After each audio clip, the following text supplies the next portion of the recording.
Hello and welcome.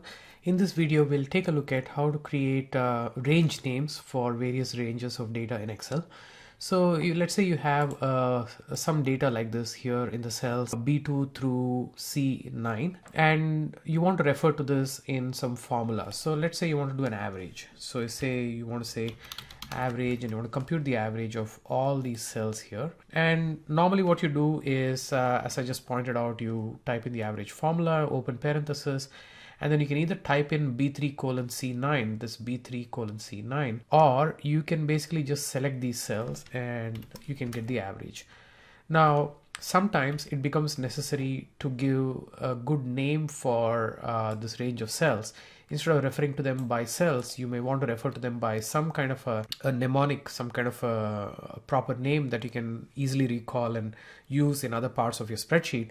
So very simply what you can do basically is you can just select this, and in this box over here you can just give it a name, student data, right? So you can just give it a name like that, and I'm just going to compute the average again, equals average of student data, and it lets you auto complete as soon as you type it in, and you can see that it will give you exactly the same result as before.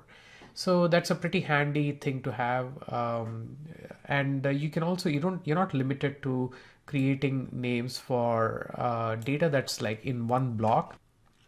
You can also create give names for data that's located in multiple blocks like this here.